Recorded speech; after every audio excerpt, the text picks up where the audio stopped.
What's up, YouTube? It's your old school expert, and guess what? It is time again to continue our trip down memory lane, the nostalgia factory that is old school classic Yu-Gi-Oh! So we've got the Joey mat, we've got the red binder. I think you guys know what this means. It is time for Pharaoh's Servant. So Pharaoh's Servant came out around October of 2002, I believe.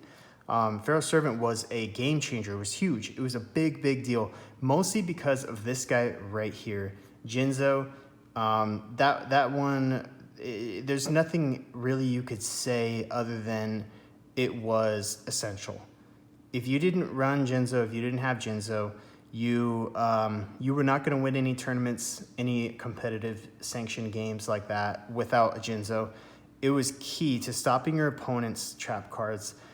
And it was so nice attacking with a JINZO because you knew you weren't going to get any BS. Scapegoat wasn't around yet. Enemy controller wasn't around. There were really no Rush Recklessly was the only major thing you had to worry about from Magic Ruler. Other than that, all traps were null and void. So JINZO was just absolutely huge, and it was only one tribute for a 2400 beat stick. That's pretty good. And then there was limiter removal, so some people opted for that. You could only use, I think, one limiter removal. Maybe it was two back then, but I think it was just one. So it would double the attack of all machine type monsters, but at the end of the turn you destroy them, or the end of the battle phase or whatever, they get destroyed. But that was really good for a one-turn kill, because with JINZO, you double that up to 4,800. I mean, that's going to pretty much take out your opponent. So there are some other really cool cards. Weevil Underwood's Parasite was really awesome. Very cool card. Yugi used Light Force Sword in at least one duel, maybe a couple. So it was just never that great. Grave Robber, that's another good Joey card. It wasn't a great card, but it's really nostalgic. It's very cool. And I remember when this came out, I remember watching the Joey episode and thinking, that's awesome. So moving on, we got the Gift of the Mythical Elf. That's a short print. Dust Tornado was kind of an answer to it was the poor man's Mystical Space Typhoon. Not as usable because you had to set it first. You couldn't activate it right away from your hand like you could with the Mystical Space Typhoon, but it did essentially the same thing. You could only destroy your opponent's magic and trap cards. You couldn't destroy your own as you could with Mystical Space Typhoon, but back then you weren't really ever in a situation where you wanted to do that. So Dust Tornado was a really good option. Of course, when JINZO was on the field, you couldn't use it. Call the Haunted, one of the other game changers in this set. It was back then, special summoning just wasn't really a thing, and this set kind of brought special summoning to the scene with a few cards, and I'm going to point them out. So Call the Haunted is one of them. Let's see, Mirror Wall was a pretty cool card, very high cost, but you could burn it. You didn't have to pay the 2,000 life points every standby phase. You could burn it, and it was nice because your opponent would attack, you flip that over, their monster's attack that just attacked suddenly becomes half of what it normally is, and that monster is probably going to lose the battle against the monster that it attacked. More traps. This set is trap heavy, which is nice because Magic Ruler was magic heavy, and Legend of Blue Eyes and Metal Raiders were both monster heavy. They didn't have a lot in terms of magic or trap cards. They had some, but not a whole lot. So this set really brought forth the trap cards. DNA Surgery is another cool short printed card. Got Backup Soldier. Backup Soldier made Exodia usable again because Exodia had been decimated by Delinquent Duo, Confiscation, and Forceful Sentry. So this didn't really help with Forceful Sentry, but it helped with Delinquent Duo or Confiscation. As long as they didn't get your Exodia head, as long as they picked one of the limbs and threw it to the graveyard, you could get it back with this card. So that actually was kind of nice. It brought Exodia back from the grave after Exodia was pretty much done in Magic Ruler. Ceasefire was a good card. I remember we didn't have any good rulings on this, so it was kind of stupid. People would flip, say you flipped a Cyberjar, and then they'd be like, oh, I changed Ceasefire, so it negates all flip effects. And so there was this, I don't know, this big issue of does it negate them or not? So it took us a while to figure that one out. Magical Hats, not really a great card, but a very nostalgic one. I think Yugi used that in every duel. I feel like he has used it so many times. And so it was really cool to see it come out. but it's not that usable of a card. No Mana Crossout was definitely a usable card because there's so many flip effects. There's Magician of Faith. There was Man-Eater Bug still. And then anything your opponent is putting like face down that maybe isn't a flip effect, but you still want to get rid of it with No Mana Crossout. So, and then this became even more essential as time went on and flip effect monsters became super powerful. There were Cyber Jars, Fiber Jars, all kinds of crazy stuff. And then Sangan and Witch, it still removes them from play so they don't get their effects. So it was a really good card. Premature Burial, that's the other one that brought special summoning to the scene. It was another version of Monster Reborn, just a little bit different. It was an equip card, so Premature Burial, very, very essential card for back in the day if you wanted to duel competitively. You really needed one of those to bring your big monsters back and stuff like that. So Prohibition's kind of cool. You pick the name of a card and your opponent can't use that card. It's pretty much the way that one works. Morphing Jar number 2 is kind of weird. It wasn't really used that much. And then here we got Buster Blader. Really, really cool, nostalgic card.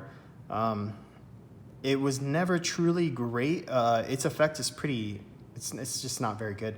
But it's a cool card, it's a nostalgic card, and it's an awesome ultra rare. So I mean, it shouldn't be, for playability, it shouldn't be an ultra rare, but whatever. It's a pretty cool card. Kisetai? I don't know how you truly pronounce that, but that, I believe, is one of the short prints in this set.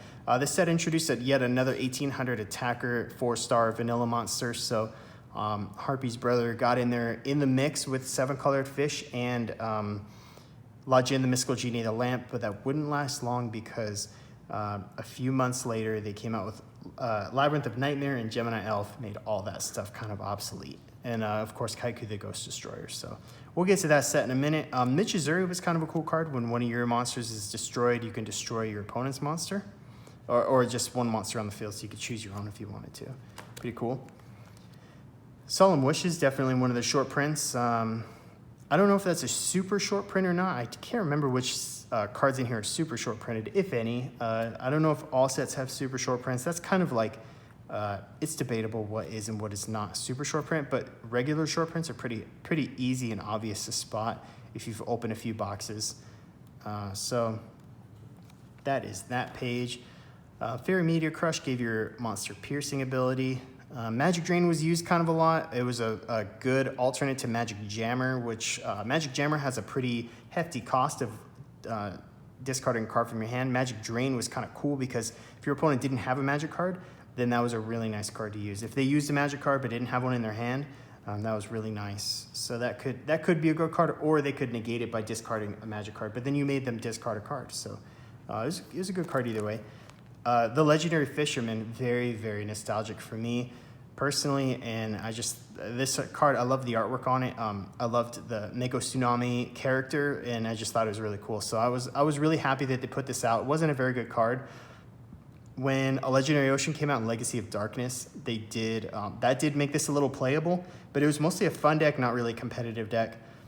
Gravity Bind was huge, huge, huge for burn cards. This is the card that made Heavy Storm a necessity, because before Gravity Bind came out, Heavy Storm was at 2, but most people probably only ran maybe 1, maybe 2, but I mean, I was only running 1 Heavy Storm and 1 Mystical Space Typhoon.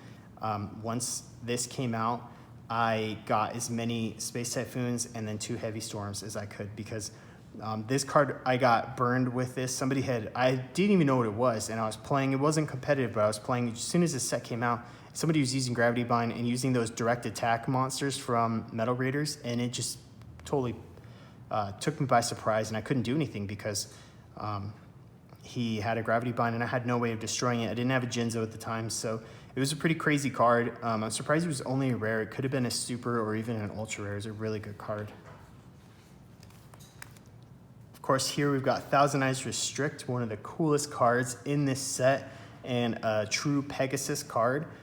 Thousand Eyes Restrict, it wasn't really used back then because Metamorphosis didn't come out until Pharaonic Guardian, and that was the main way to get fusion cards out, Metamorphosis or Magical Scientist before he was banned.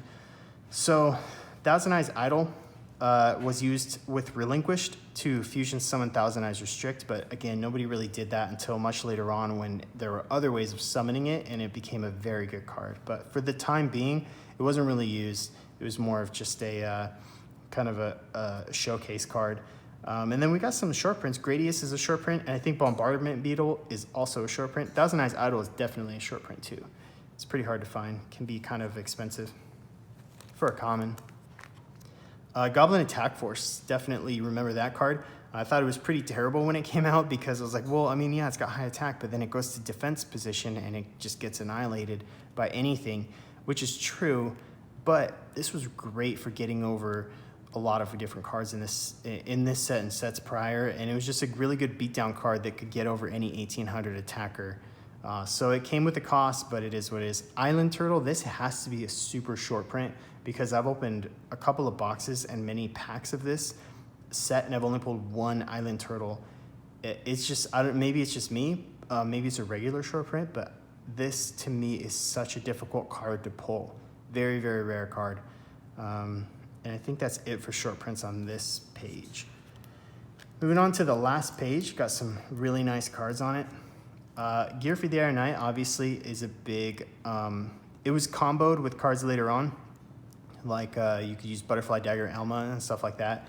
But this was just a very nostalgic card, a Joey card. And then the Fiend Mega Cyber is just, this card was super, super good. So if you read its effect, it actually doesn't say that you special summon it. It just says you can summon it with no tributes if your opponent has 2 or more monsters than you do. But it just says summon, it doesn't say special summon. So there was a big debate. And then finally, Upper Deck cleared that ruling saying that it is considered a special summon, which means you can still normal summon. So that made this card very useful. And I ran 2 of them for a pretty long time through Labyrinth of Nightmare into Legacy of Darkness, because this was a really good card. It was very useful. It was 2200 attacks. It was a pretty big beat stick, and again, it was a special summon. It was a really nice card. Beast of Talwar, not really used that much. And then Imperial Order, this set was the first set to make secret rares usable. Up until this set, Legend of Blue Eyes, Magic Ruler, Metal Raiders, secret rares were just collectible. They were pretty awful for dueling. But this set had JINZO and Imperial Order, 2 absolute staples. Imperial Order was like a free magic jammer. It negates all magic cards on the field.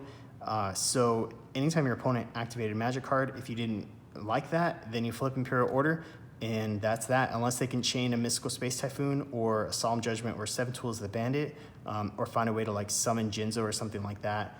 That was the end of it. So that is Pharaoh's Servant. It's a very, very good set. Very nostalgic to me as well. And it was a set that really took Yu-Gi-Oh! To another level competitively and made it a very good, strategic, playable kind of game instead of just like a mindless, summon, attack, whatever. It really changed the game a lot. So thanks for watching, guys. I hope you all enjoyed it. And as always, stay tuned for more awesome Yu-Gi-Oh! videos.